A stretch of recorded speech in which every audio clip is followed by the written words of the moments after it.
in all, and welcome to the Service Improvement and Finance Scrutiny Performance Panel.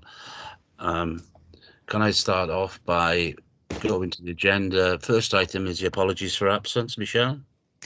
We've received no apologies from panel members, but Cabinet Member Councillor Andrew Stevens gave his apologies. Okay, thank you very much. Second item is disclosure of personal and prejudicial interests from any members or officers. No? Okay, third item is the prohibition of whip votes and declarations of party whip. Okay, right. Third item are the minutes of the previous meeting. Any comments on them? I'll go through them page by page when I can find them. Right. Previous meetings. Page, where are we? Page 1. Page 2. Page 3. And page 4. Okay. Thank you all. Any comments? No? Right. Right. Public questions. Are there any public questions to be asked in the open part of the agenda? No public questions for the open part of the agenda. Okay, thank you. Then we move on to item 6, which is the mid-term budget statement, verbal update by Councillor Ben Smith. Sorry about that, Ben. I do apologise. By Head of Finance, by Chief Financial Officer Ben Smith. Over to you, Ben. Thank you, Chair. I don't know whether to be honoured or offended. I think it's a bit of both, isn't it? And I feel sorry for you on this one. You've got the unenviable task of listening to a short update, which is really very little has changed since I verbally updated Council a couple of weeks ago. It's one of those unfortunate things that the move of the national budget to the autumn cycle does mean there's very little written down. And of course, we wait with bated breath now that we've had the UK settlement announcement stuff, which I updated members in the council chamber on, and we wait for Welsh Government to give us an update. So I have nothing particularly further to add to my update to council, but it is an opportunity for you to scrutinise what is in the ether, given I did do a full update to council. It'll be a test of your memories if you can remember what I said at that council meeting. So I have nothing further new to add, but it is the usual opportunity for you to ask any questions of me, given it's a major update to council. But unfortunately, the timing of such matters is second quarter is slightly delayed. We're having the same issues as last year, so it'll go to Cabinet in December because we're finalising the reclaims from Welsh Government. And as I say, we wait with bated breath for probably about the 20th, 21st of December when we'll get the settlement, which will be the first chance we have to formally cast the runes over next year's budget and the full refresh of the MTFP. So I'm apologise that I've got nothing else particularly to bring to your attention, Chair, but I'm happy to take questions if there are any particularly about stuff that's been announced nationally, or anything that councillors have thought about since I updated council a week and a half ago. Thank you. Are there any questions for Mr. Smith? Jeff, you muted. Councillor Jeff Jones? No. I'm just thinking to myself, a job to remember a lot of it. So. Okay, I only have one question, Ben. Have you had more time now to consider the effects of the increase for the NHS national insurance contribution, what effect that will have overall on the budget? Because I did see the answer to the question in council and some of the other items that you've put out, but the worrying thing about this is the effect it's going to have on prices right across, including social services. Yes, you're right, Chair, and I'm assured enough in cash terms from the level of the Welsh Government settlement and the amount of money that's been allocated to local authorities in England. Obviously, the allocation between the NHS and local authorities in Wales is a matter for Welsh Government, but very similar to what I said to Council, there's more than enough cash potentially in the system, especially for year one. I attended a joint LGA with the 4 local government associations meeting with treasurers and others last week. And I've also seen the IFS analysis, which makes very clear that there is upfront early money year one, but it's very flat after that. That 1.25% increase in the social care levy directly affects us, and there should be more than enough money in the system to fully recompense us for that.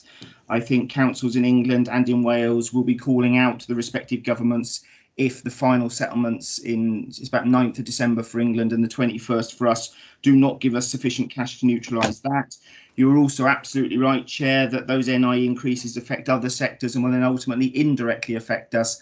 And I think the clear message I gave in my council update, and which does vex me the most, is inflation is higher than we've been used to for a couple of decades now. It's not back to soaring levels, but inflation forecast from the Bank of England, the IFS, of 5%, and it's staying well above 2%. The Bank of England quarterly inflation report makes quite clear it's going to be well above 2% for several years in their fan chart expectations. And so my real concern is, don't get too carried away with any headline cash increases if there's lots of inflation in the system for several years, not only in terms of those administered ones through taxation, such as the NI levy, prices directly and indirectly, but also what is a fair and reasonable pay award settlement for local government workers and other workers, given that inflation is going to be materially higher. I've had a very easy time over the years of being able to give cash limit advice to directors and ultimately to council with an assumption that there's next to no inflation in the system. I think we all accept that's not the case going forward. There is plenty of cash potentially slotting around in the system to mask those effects short term. The worry is the longer term, and that's the comments from the IFS and the Bank of England and others. And there's still quite a lot to play for on that, Chair. So I think you're right to raise those concerns, but I'm assured there should be enough money in the system. I will be the first to be pointing out if I don't think there is come the settlement in Wales, and I'm sure treasurers will be loud and clear across England and Wales on that matter. Thanks. Okay. Councillor Peter Black. Yeah, thank you, Chair. Just to follow up on what Ben said about inflation, one of the things driving that, of course, is the increase in petrol prices, which is also going to have an impact on the council. But the biggest concern, of course, is that because the Bank of England will be seeking to control that inflation, that's going to lead to rises in interest rates, and that's going to have a knock-on effect in terms of the cost to council and borrowing in the future. So I'm just wondering, I know Ben gets all sorts of special rates and all sorts of magic happens in terms of how he manages the council's borrowing, but is that going to have an impact on future costs? So on the latter point, assuming council does not materially change its capital strategy and its medium-term financial plan, that's within the gift of council each year to review, but I've given clear officer advice, which was there was a £200 million envelope for the general fund, and I'd borrowed tranches of it previously a couple of years ago. As I gave the update to council in due course, I've now externalised the whole of the rest of it. So in theory, given that I've borrowed all that money for 48, 49 and 50 years at what I refer to as cheap as chips rates, those are fixed rate loans. There is no impact. Of course, the issue is it likely that council will stick with its current capital programme for forever? I mean, it's very unlikely. I mean, it's, you know, we're concluding the elements of Band B schools. There will inevitably be an announcement of Band C schools. As I alluded to in council, I am concerned about the costs of net carbon zero. That will require significant capital investment. It will almost undoubtedly need major support from UK and Welsh government. So on the basis of the current programme, no, because I've now borrowed everything that is within that medium-term financial plan envelope, and I'm not anticipating updating the medium-term financial plan for anything new. But in due course, in 4 or 5 years' time, there will be a Band C schools. There will be those carbon net zero commitments and obligations to make, and there will be further additions to the capital programme. If any of those require borrowing, they will be at more expensive rates than current rates that I've managed to secure. So hence why I referred to, we're all right in the short term, but I'm worried about the longer term. And it goes back to what SIPFA said, you know, there's enough money in the system for now, more than expected, but not enough when you look forward into the future. But equally, I've got to be sort of tread a careful line between being a pessimist, you know, in the long run. What's the famous phrase the economists say? In the long run, we're all dead, didn't they? Councillor Jeff Jones. Yeah, thanks. Sorry, I couldn't think of anything earlier. Yeah, Ben, it's just to pursue what you mentioned there with regards to enough cash in the system. There's enough cash in the system for how long what if the Welsh government and national government settlement is, shall we say, not favourable? Is there enough cash in the system for 1 year or 2 years? And I'm assuming, if we've got enough cash in the system, the council's tax setting for, shall we say, next year will be, shall we say, reasonable. I know you can't actually say anything at the present time, but if it's not, if the settlement is not, shall we say, favourable, we can expect, shall we say, higher council tax bills after that. You're right to couch it, and there's a limit to what I can say. I mean, my starting planning assumption, my revised planning assumption, is driven by those headline increases for Welsh Government and for English councils, which should be a guide, but not an obligation on the Welsh Government as to what it might give to local government. In England, the settlement is all front loaded. There's no money for years 2 and 3. It's all up front. Welsh Government will make its own allocation decisions, but it's broadly similar. The stuff coming out of Cardiff University indicates a 12% cash uplift for Welsh Government for year 1, followed by 3% and 2%. If inflation is materially above 2%, that's problematical clearly for years 2 and 3.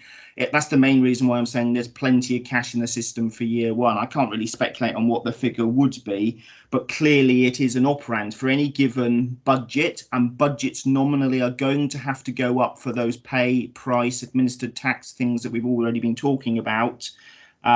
Clearly, if it is less than expectation for any given quantum, which is going to be inflated by all those pay price pressures, there's only one other place to go. If it's in terms of trying to maintain the budget, you either cut stuff or you put taxation up. So my judgment call is on the basis of if it's a fair and reasonable settlement, having due regard to headline increases of 12%, 3% and 2%. I am confident I can give officer advice when it comes to council in February and March that there will be a medium-term financial plan which balances over the whole of the following medium-term plan period. But that announcement is going to be pretty key. I mean, normally these things are pretty boring, aren't they? Looking for a couple of percentage points each year, and that'll be good enough. And we'll huff and we'll puff as councils do, and we'll work out a few bits of savings and a few priorities and make a decision ultimately on council tax. This coming year, you're going to see much larger nominal changes in those budgets, and that headline settlement is going to be interesting. How much the NHS takes in particular will be the key issue. And the other one is how quickly we see it as individual authorities, the dividend, as it were, that's meant to come from that social care levy, both in terms of being fully recompensed for our direct costs, but also in terms of seeing sufficient go into the system to fund social care. And those are big unknowns at this stage. But on the basis I've referred in council to, I'd run out of fingers and toes in some of my hopes and expectations, but wouldn't be prepared to be drawn on a figure. I'm not going to quote a figure again. But I would expect it to be materially larger than recent years' settlements. If it's materially lower than that, then there will be problems. But I am confident you will have a medium-term financial plan that can get you through to effectively 25-26. And all authorities are in the same position longer term. You'll have seen the specialist media, which indicates exactly that. Short term, really good, much better than expected. Longer term, a lot of sticking plasters still in there in the system, and it will come out in due course. I hope that's a sort of a half answer, as probably as much of an answer as I can give, Councillor Jones. Oh, thanks very much. Okay, and then anybody else? Okay, thanks very much, Ben. Thank you very much. You're more than welcome to stay if you want to, but I understand you have other things to do. On this occasion, Chair, I will depart with your permission. Thank you for listening to me once again. Thank you. Bye-bye. Thank you, Ben. Okay, thank you very much, all. Item 7 is the Planning Annual Performance Report. I think Councillor David Hockin, do you want to introduce it and then open it up for questions and what have you? David? Yeah, thank you, Chair. What I would like to say, it's been, as everyone would imagine, a very difficult year within planning. I think our planning officers and our planning committee have performed exceptionally well throughout the year.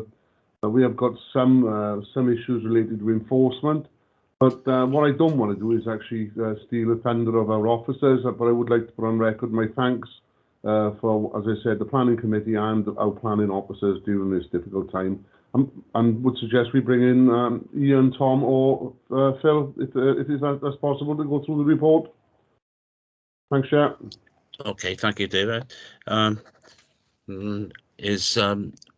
Who's next? Phil, do you want to say a few words? Phil Holmes? I was just going to hand over to Ian. Thank you, Chair. Ian, if it's okay, we'll give a very high level summary of the performance that we've achieved over the last 12 months or so. Okay, thank you very much, Phil. Ian Davis. Thank you, Chair. The annual performance report is something that's produced each year by local planning authorities to allow Welsh Government to monitor performance against a set of indicators. Due to the pandemic, Welsh Government advised last year that no APR was required for 2019 and 20, but they indicated that they expected the report submitted in October 2021 to cover the 2-year period, so from April 19 to March 21. Welsh Government has recently indicated that they did not require APRs to be submitted again this year. However, they did leave it open to local authorities. If they wish to prepare them, then they could be submitted to Welsh Government, and we've chosen to do that to cover the 2-year period. It's been an interesting 2-year period. Obviously, the coronavirus pandemic hit March 2020.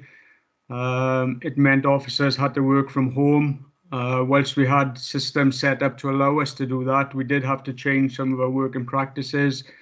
Initially, there were delays in it being able to carry out site visits as people got used to new ways of working and risk assessments and so on, but quickly we were able to sort that out. There was an initial dip following the pandemic in the number of applications being received. Again, I think so professional agents and applicants were trying to adjust to the situation, but certainly since Q3 of 2020-21, there's been a significant increase in the number of planning applications received, and an increase of about 40% on previous years. The knock-on effect of that obviously is to put increased pressure on officer workloads because of the number of applications that you're dealing with.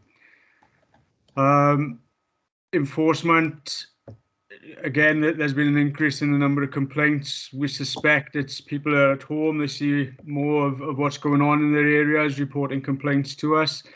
It's been a bit more difficult to carry out site visits with enforcement because we haven't had any contact details of people's houses we have to visit. And some people have been reluctant to let officers into the property due to pandemic, so that's going to cause a delay. And also over the last 2 years, we've lost a couple of enforcement officers, which again has added to increased workload. We've now fully staffed as of 1st of November, so hopefully that will allow us to tackle the backlog, particularly enforcement, which has arisen. One other thing with the APR, in the past, we've had comparison data provided to the authority, so it allows us to compare our performance to authorities throughout Wales. That data hasn't been provided for the last 2 years, so obviously the report is unable to make that comparison. What I can say is that with all the targets from Welsh Government, we are continuing to meet those targets. So despite the workload issues and the pandemic, the department has continued to meet the targets set by Welsh Government. Thank you, Chair. If there's any questions, then I'd be happy to answer any questions. Okay. Has any members got any questions? No? Ian, I've got a number of questions. Sorry, Chris. Oh, sorry, Jeff. Go on. That's all right. I'm not on planning anymore and so on. A bit concerned really with the, shall we say, the attitude of the Welsh Government, saying, oh, we don't want to report this year, forget about it this year and so on. It seems to be that they don't seem, just don't rank it as very important. How do you feel about that? The reason it wasn't asked for last year was because of the workloads facing local authorities because of the pandemic. And I think that there's been a number of issues this year in terms of legislation, looking to introduce temporary legislation to help businesses deal with the pandemic. So I think it is purely a temporary situation because of workloads facing authorities with the pandemic. I'm sure as the pandemic eases, that there will be the expectation to provide that data in future years. So they did ask, they left it to authorities this year if they wanted to submit it, and we have prepared that report. And my understanding is quite a few authorities are actually doing that. But I think it was a recognition of issues facing local authorities more than anything with Welsh Government because of the pandemic. Okay, thanks for that. Okay, Councillor Peter Jones. Yes, thank you, Chair. And thank you for this very detailed and informative report. You may recall that a couple of years ago I chaired a natural environment scrutiny inquiry, looking at how the council performs against various measures in relation to our management of natural environment in Swansea. And one of the issues that came up in relation to planning was capacity, particularly in relation to monitoring and enforcement. I was pleased, therefore, to hear from Ian that 2 vacant posts have now been filled, and that therefore the section is better placed to meet the rising level of demand. But I know there is a continuing concern, particularly in the nature conservation team, about their staffing capacity level and their heavy dependence on grant income to enable them to function at an appropriate level. So I'm just wondering whether Ian or whoever, please, could respond on that issue, the issue of monitoring enforcement in relation to ecological issues arising out of development. Thank you. In terms of monitoring, we don't have a designated monitoring officer, and most of our enforcement work is very much reactive. So we deal with complaints that are submitted to us. So if complaints are submitted in relation to conditions, for example, that relate to the natural environment, then we will process those complaints the same as we would with any other. But there's no dedicated proactive monitoring officer within the team. So there is no resource available for that at the moment, and with the workload we have, there isn't any capacity to be proactive. And thank you for that, Ian. I understood when we looked at the issue 2 years ago, before my time as a councillor, I must add, that there was a monitoring team or a small number of officers who had that responsibility, but for reasons of austerity, cutbacks and so forth, those posts were lost. Do you see a need in the future for reinstating one or more of those posts? There is a lot of enforcement work that could be proactive. We carry out surveys on occupancy conditions, for example. Could be agricultural occupancy, tourism occupancy conditions. When we're dealing with such a large number of complaints, it's very difficult to find capacity to be proactive in those areas. So if there were officers available to act, monitoring officers, that would be something certainly add to the service. Okay, thank you, Chair. Thank you. Councillor Peter Black. Yeah, thanks. Just on the enforcement issue, I noticed in the report that you at one stage put 1 enforcement officer down. There was a vacancy in the department. Has that post now been filled? Because I think that there is an issue, I think, in terms of how quickly we can follow up those reactive enforcement complaints as well. At the moment, we're fully staffed. We from the 1st of November, we had a full team. There are some officers on temporary contracts, which go up, I think, until about September, October next year. So we'd have to review the situation then, whether we'd be able to extend those contracts. And obviously, if we can't extend it, that could create an issue next year. But for the next 12 months, we are fully staffed. Okay. Is 84 days the planning standard set by the Welsh Government, the target date? Yes. It is, because it does seem a long time. The 84 days is to have decided what action we're going to take. So the investigation will commence, and we try to get out on site within the first few weeks to identify if there is a breach, and then we try and resolve that breach one way or the other. It may be a case of inviting a planning application. It may be a case of being taking enforcement action because the development is unacceptable, and that's where the 84 days in. It's determining that course of action, and then we measure then on how quickly we take action after we've decided what to do. In the report, I think, if I can find the paragraph, part 1624, it sets out some indications of the average time it takes to investigate complaints and how quickly we take positive action. So what it shows is that it has taken us a bit longer to decide what to do, but once we've decided what to do, we are acting quicker than we were in previous years on taking that action. But yeah, I was going to say, it's just that when a member of the public makes a referral to planning enforcement using the generic email, the response they get back is that we will deal with this within 84 days.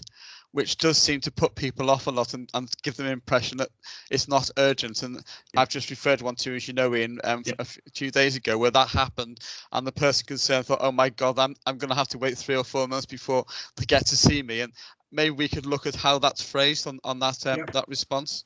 Certainly. Yeah. Thanks. Okay, Phil Horns. Thank you, Chair. Yeah, I just wanted to add one more point to Ian's response, and it's just for I suppose awareness really of the panel. You know, having the funding or the grants or whatever to secure additional staff is one thing, and we've been pretty successful in doing that. But the challenge that we've got at the moment is actually the labour market. It's proving very difficult to recruit certain skill sets. And you know, this isn't something that is peculiar to Swansea. I think it's a situation that all local authorities are facing. So whether it's you know, planners, or whether it's ecologists, or whether it's surveyors, or any other professional discipline, I think there's a huge bottleneck at the moment. There's the demand there, but there's just not the labour market supply for us to fill some of those posts.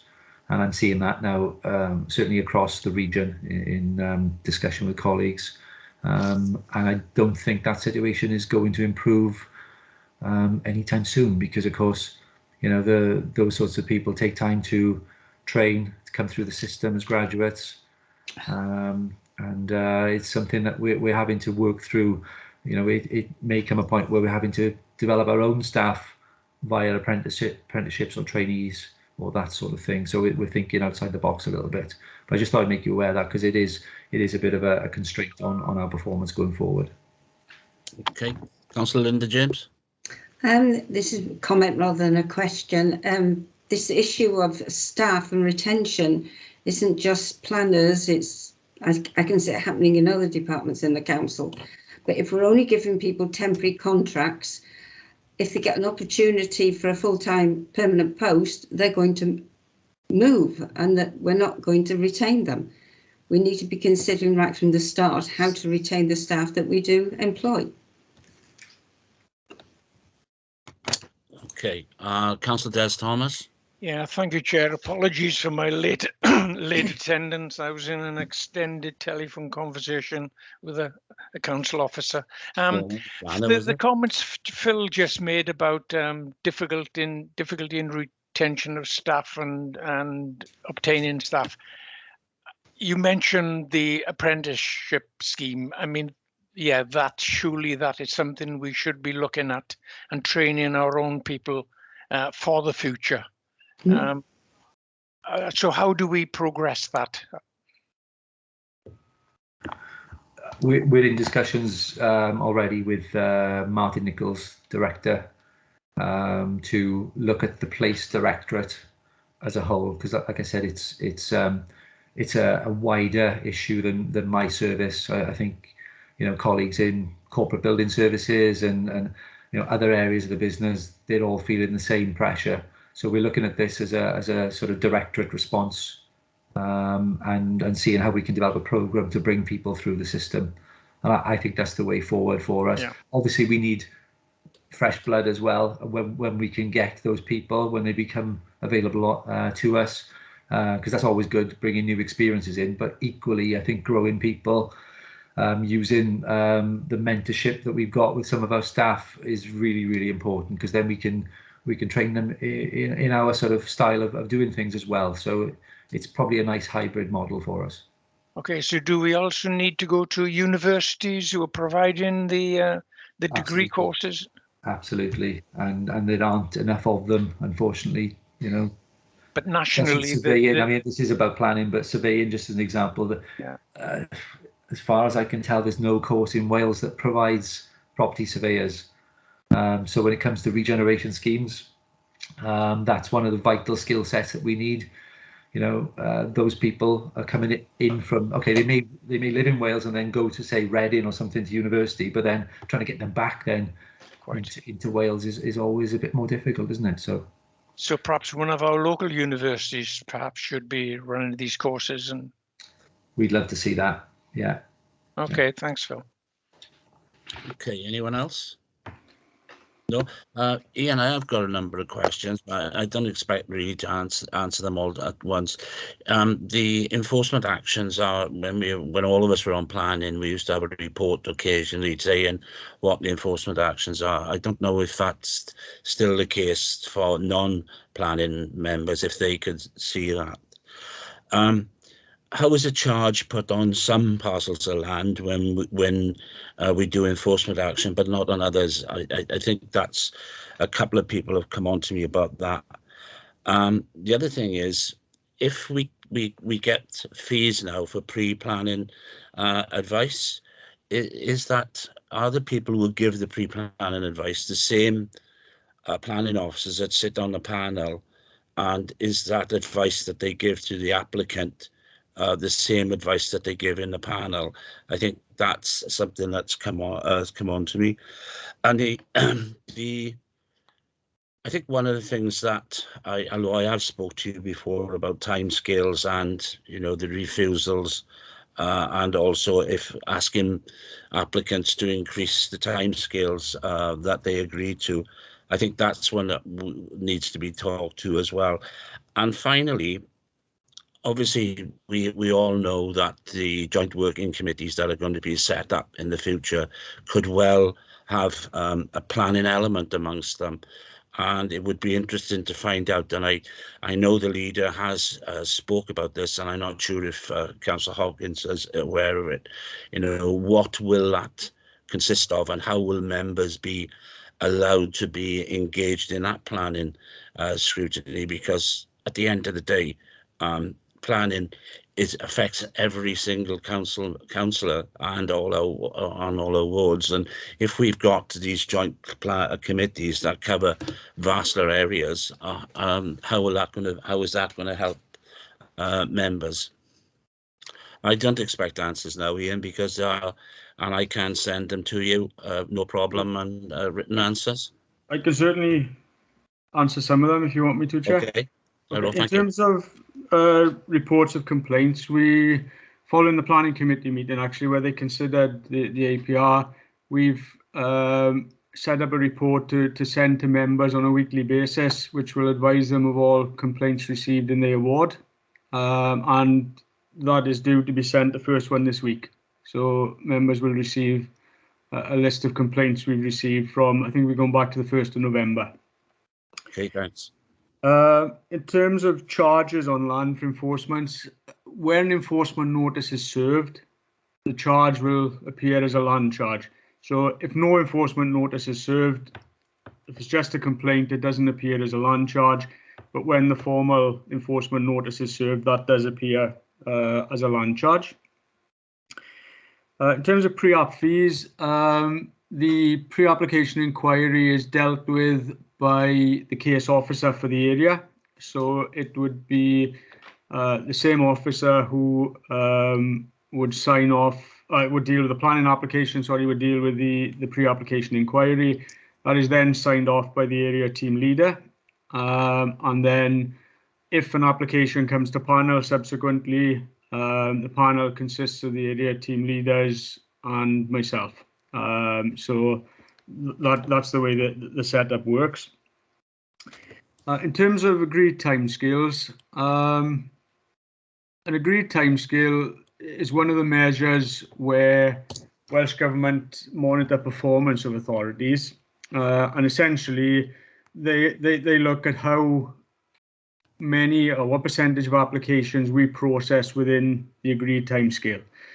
Now, when an application is submitted, the agreed timescale is normally 8 weeks. There are some exceptions where environmental impact assessments, for example, are submitted, but generally, from receipt of an application, we have 8 weeks to determine that application. During the processing of the application, that timescale can change. It may, for example, be established that the application was invalid, perhaps an incorrect certificate had been submitted, perhaps we hadn't had an ecological survey, and when those correct documents are submitted, the application is revalidated, so that time period starts again. So the 8 weeks starts again from receipt of those documents. So the agreed timescale is from receipt of the valid one until 8 weeks after that. There's also a provision in the legislation when amended or additional plans are submitted by an applicant.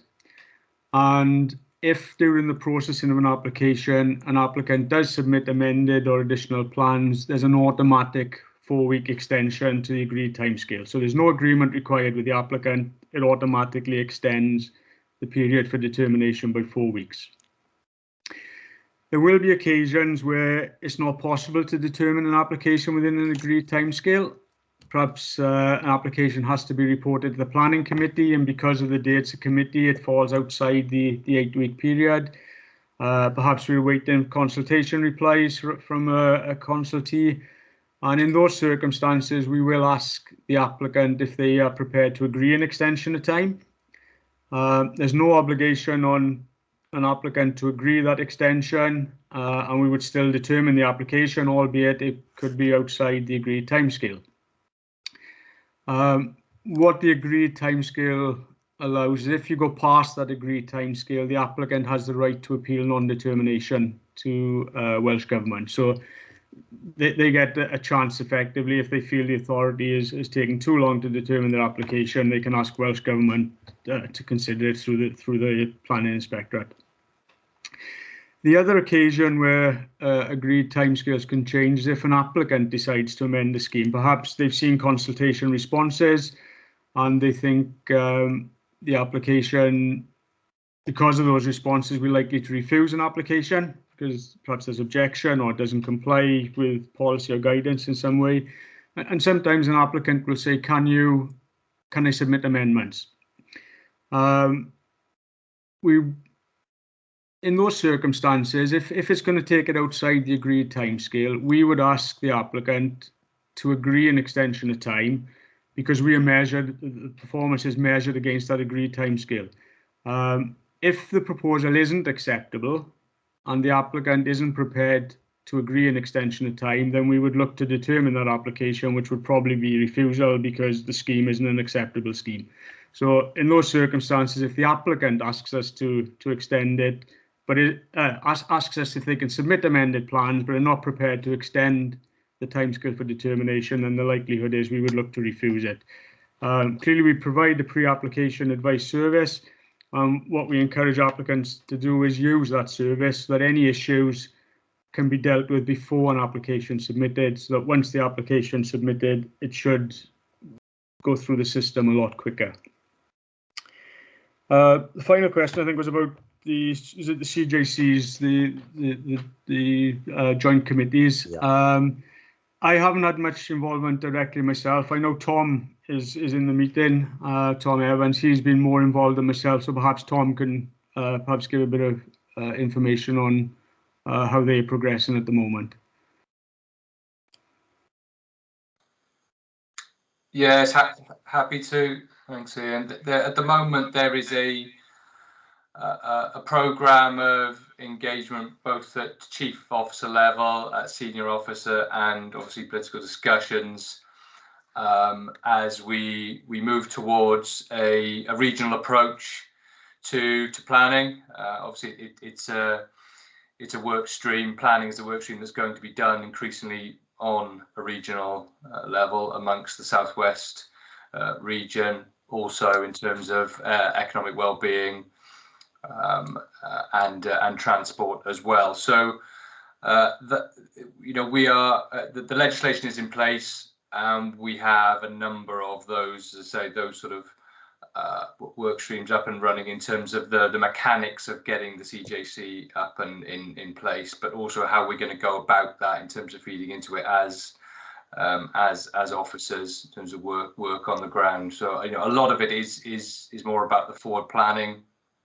aspects, the strategic planning work, and the big, in terms of planning, the biggest output item for delivery is the new strategic development plan, the SDP, that will have responsibility for making some decisions on major aspects such as large allocations, which may be within the Swansea administrative area, but also beyond, but also some of the big key themes of such as climate change, those items that aren't necessarily to do with allocations, but are increasingly important items for a development plan, and this will be a development plan for decision making, the SDP, and that will need to be covered by the SDP. So it's in train at the moment. As I say, we're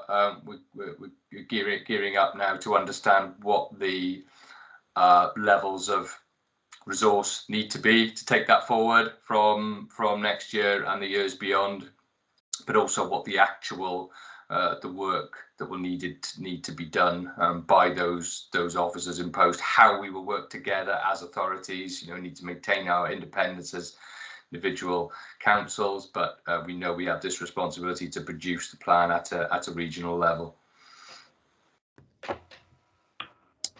Okay, so effectively we'll know in, I'd say, a couple of months what the actual workings will be like.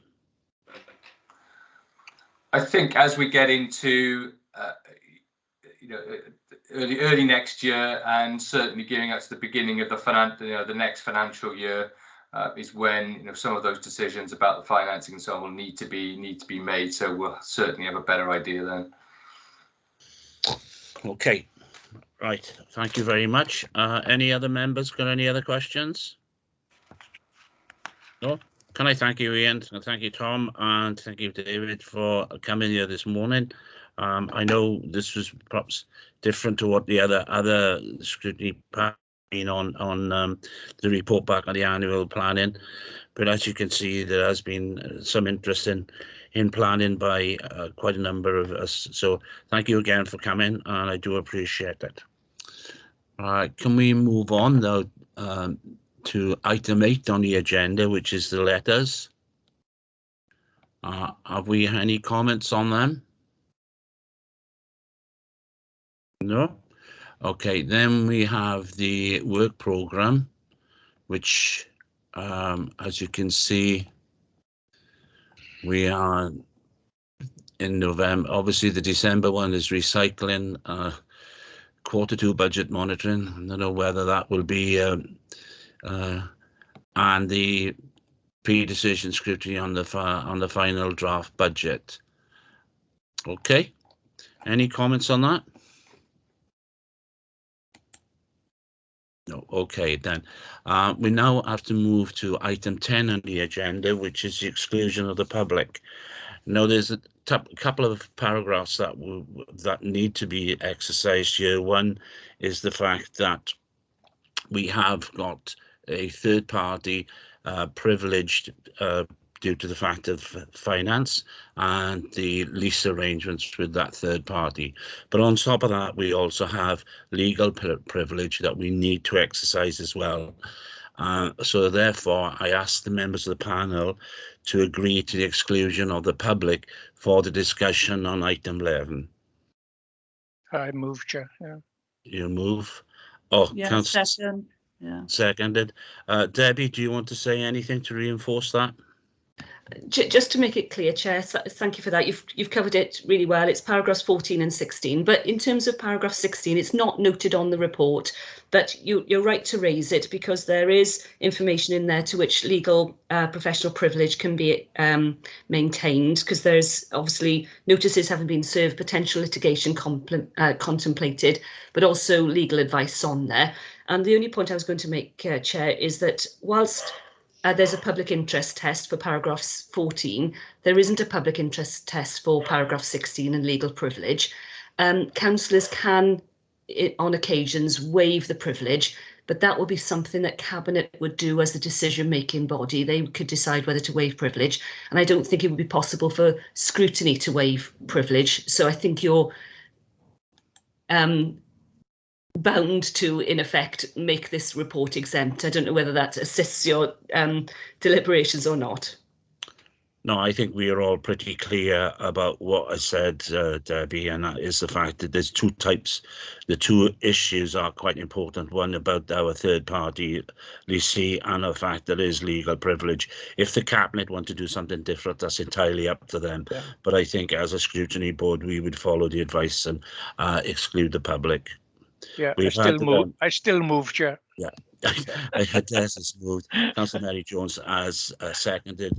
Are there any objections? If there's no objections, then can we go on with the consider the Cabinet report and any questions? One moment, please. Can we just stop recording the formal part of the meeting? One moment.